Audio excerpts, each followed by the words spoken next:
Bonjour, bienvenue à l'Atelier du Meeple. Mon nom est Martin et aujourd'hui, on garde mes parties du mois de septembre 2024.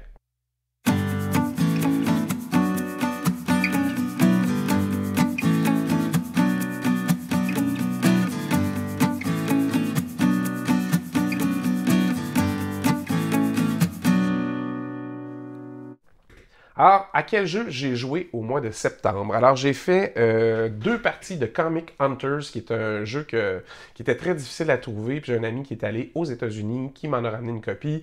C'est un jeu à la production un peu shaky. Les cartes sont rigides, elles n'ont pas de protection, mais elles sont très rigides. Mais tout le restant, c'est des petits jetons bien cheap, bien cheap. Fait que c'est pas super intéressant à ce niveau-là. Mais par contre, le jeu est excellent. C'est ça se joue en 3 rounds avec 4 types de drafts différents qui ne vont pas revenir à tous les rounds.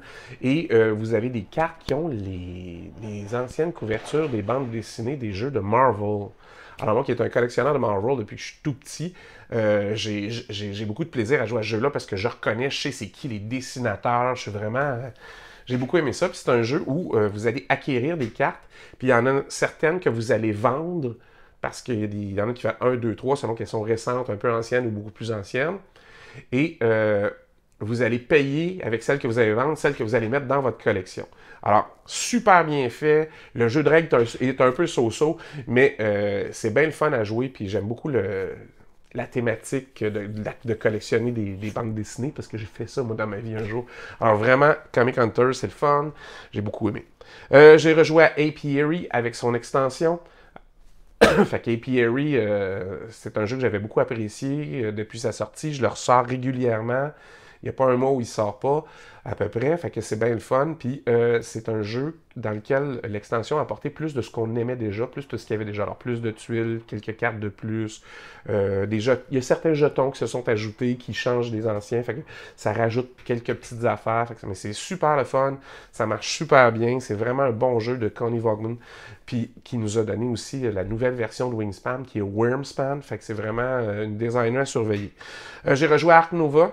Partie désastreuse, mais c'est toujours le fun. Là, je viens de me procurer des nouveaux plateaux. Fait que on va ressortir probablement Ark Nova dans le prochain mois juste pour tester les nouveaux plateaux. Ça va être le fun. Château Combo. J'ai acheté ça cet été, puis je me tanne pas. C'est un petit jeu qui prend 30 minutes, qui joue jusqu'à 5 personnes. Alors, dans les soirées où on veut pas jouer à des trop gros jeux, c'est parfait. Les illustrations sont hilarantes. J'aime beaucoup Château Combo. C'est vraiment, c'est bien pensé. C'est un petit jeu le fun, très bien fait. Si vous n'avez pas joué à Château Combo, je vous le conseille. J'ai joué aussi à Cities. Cities, c'est un nouveau jeu de Phil Walker Harding qui nous avait donné Baron Park, puis c'est aussi du Dr. Finn. Alors, c'est bien fait. C'est un jeu où vous allez choisir, c'est un placement d'ouvrier, puis à chaque fois, il y a des cartes qui vous donnent des points, il y a des bâtisses à aller ramasser, il y a des sections de ville à ramasser, puis il y a des petits jetons. Fait que comment vous allez faire ça, fait qu'il y en a toujours 4 partout, puis là, qu'est-ce que vous allez prendre, qu'est-ce que vous allez laisser aux autres, parce que du moment que vous en mettez un, ça passe à l'autre, fait que vous avez pris un des 4 choix. Mais des fois, il y a 3-4 choix que vous voudriez qu'il soit votre premier choix. Fait que ça fait vraiment des décisions un peu crunch. Le jeu est pas difficile à apprendre. C'est un jeu de placement de tuiles intéressant. Ça vaut vraiment la peine. Cities, moi, j'ai adoré. C'est un jeu que je vais garder dans ma collection. J'aime beaucoup les jeux de tuiles. Celui-là, il est le fun à faire. Puis il donne vraiment des choix déchirants. Puis c'est toujours ça qu'on cherche dans ces affaires-là, même si les jeux ne sont pas très complexes. Si au moins ils ont des choix déchirants qui nous forcent à faire des affaires, on aime ça. Après ça, j'ai rejoué à Château de Bourgogne avec la grosse boîte avec tous les trucs de luxe. C'est toujours le fun. Erza et Nehemia, j'ai rejoué à Erza et Nehemia, qui est un excellent jeu de chez Garfield Games. Je l'ai dit souvent, laissez-vous pas avoir par une thématique qui pourrait vous sembler religieuse. Il n'y a pas plus de thématiques là-dedans que dans n'importe quel jeu euro où on essaie de construire la cathédrale au Moyen-Âge. C'est un excellent jeu euro de chez Garfield Games. Ça vaut vraiment la peine. J'ai joué aussi à Jest of Robin Hood. Vraiment, j'aime pas tellement les jeux de guerre, puis je suis pas un fan de jeux compliqués de chez DMT. Puis ça, c'est comme un jeu de chez GMT, fait que c'est un peu plus complexe, mais pas tant. Ça fait partie de leur série Coin Games, mais c'est pas c'est pas un réel coin game, ça fait que c'est pas si compliqué que ça. C'est comme une initiation à ce système-là. Puis ça fonctionne très bien. J'ai joué une partie où j'étais le shérif de Nottingham et j'ai misérablement perdu ma partie, mais c'était quand même super intéressant. Je vais rejouer à ça. Puis je vais échanger de rôle. Je vais prendre Robin des Bois la prochaine fois parce que je comprenais pas bien la faction adverse. Fait que je savais pas trop comment la contrecarrer. Fait que ça va être vraiment intéressant de rejouer à A Jest of Robin Hood. Odin. J'ai joué au petit jeu de cartes Odin. C'est le fun, une fois de temps en temps, un petit jeu de cartes, un petit jeu de levée. En fait, c'est pas un jeu de levée, c'est plus un card shedding game. C'est comme jouer au trou de cul. Il faut vider sa main le plus vite possible.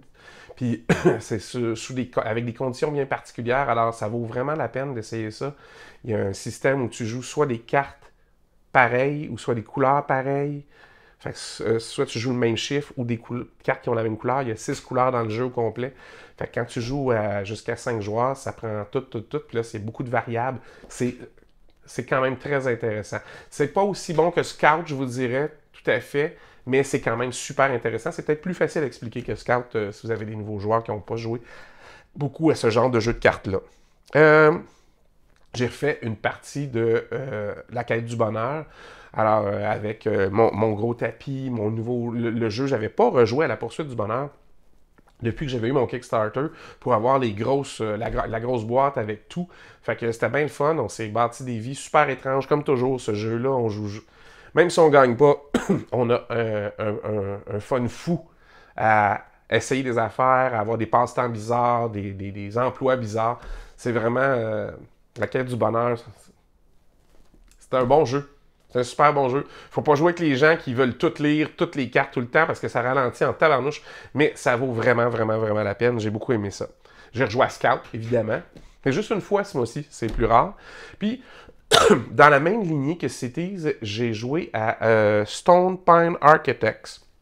Stone Pine Architects, c'est un jeu de placement de cartes, puis ça va faire comme vous fabriquez un donjon en étage, alors vous allez drafter des cartes puis les jouer, puis vous essayez de faire un chemin déjà, mais il y a plusieurs façons de faire des points et des objectifs communs, il y a des objectifs qui vont être juste à vous, un peu comme dans Cities, le jeu a beaucoup de similarités avec Cities, mais au lieu de construire une ville moderne, vous êtes en train de construire un donjon. Fait que c'est dans le même monde que d'autres jeux qui existent déjà, là, puis, mais c'est vraiment peut-être le meilleur pour moi parce que les thématiques des autres me plaisent pas tant que ça, alors que lui, construire un donjon, c'était sympathique, c'était drôle. J'ai aimé ça. Ça va rester dans ma collection, ça aussi. Windmill Valley, j'ai rejoué à Windmill Valley encore une fois, qui est juste là. C'est juste un très bon jeu. C'est un très très bon jeu. C'est du Danny Garcia, puis le Danny Garcia s'en vient avec Daitochi, qui est à SN présentement, au moment où j'enregistre ça. Fait que je suis assez content de suivre cet auteur de jeu-là. Je pense que ça vaut vraiment la peine. Il nous sort des affaires complètement différentes d'une fois à l'autre. Juste à côté, Barcelona, je viens de recevoir l'extension de Barcelona aussi. C'est le fun. C'est le fun, on est super content. Fait que j'espère que vous avez aimé ça, ce petit résumé-là. Je vais vous mettre à la fin de la vidéo, évidemment, la liste des jeux puis combien de fois je les ai joués. Puis dites-moi, vous, au mois de septembre, c'est quoi votre découverte? Qu'est-ce que vous avez aimé? Qu'est-ce que vous avez joué le plus comme jeu ce mois-ci? Et qu'est-ce qui vous a le plus surpris? Fait qu'en attendant, nous autres, on se revoit la prochaine fois. Amusez-vous!